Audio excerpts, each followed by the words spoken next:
Kaya nga wala. Yun, pumasok siya. 1-0. 2-0. Huwag mo ikot. Ako may lang. Dulas. Kasi. Okay, starting na.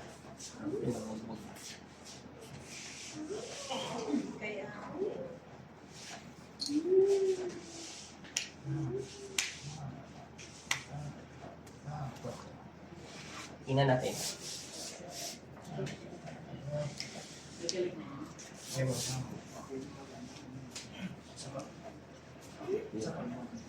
Yan. Yun. Okay, tingnan natin. Normal.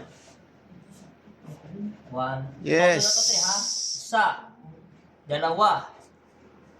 Tatlo. Wala na. No, ulit. 1, 2, 3, 4. Yan ang pinakamasalan mo. 5. Wala na, no?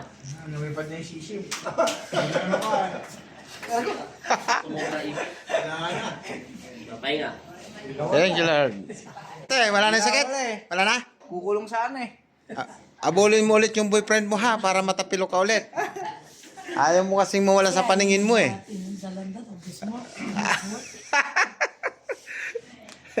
Yun.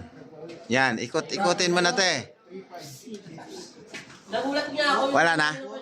Wala na talaga. Kahit katiting wala na po. Konti na lang, pero hindi ko Pain na lang yan. Hindi kagaya kanina na talagang namimilipit ka sa sakit na. Sakit ka doon sa likuran. Another 2.5 na naman. Ay, thank you Lord. Ganun ang bahay niya. Ngayon, titingnan natin sa lakad mo kung ano yung pinagkaiba. Pahinga ka muna ng kaunti. Tingnan mo muna. Yan. So, kita mo, gumana na agad yung lakad. Pabangking-bangking. Wala ba kayong mga paa? Ulit. Oh, di ba? Oh, teka lang. Stop mo yung video. Paano yan? Paano ang maglakad eh? Paano? Paano? Hindi, ikaw te, paano ka maglakad kanina? Hindi na talaga yung gano'n.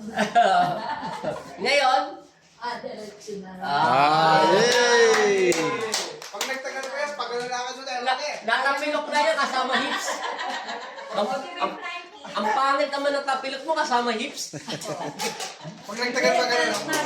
Kasama hips. Nakalakad. Oo. Hindi yan nakukuha sa ilot eh. Kita mo yung mga ginawa ko sa'yo, dami ko pinag-aayos lahat hanggang. Pag lalong hinilon dyan, lalo na sumasakit, baliktad yan. Te, bye-bye! Salamat sa inyong pagtitiwala sa alipin Ama Jesus Nazareno. Nay!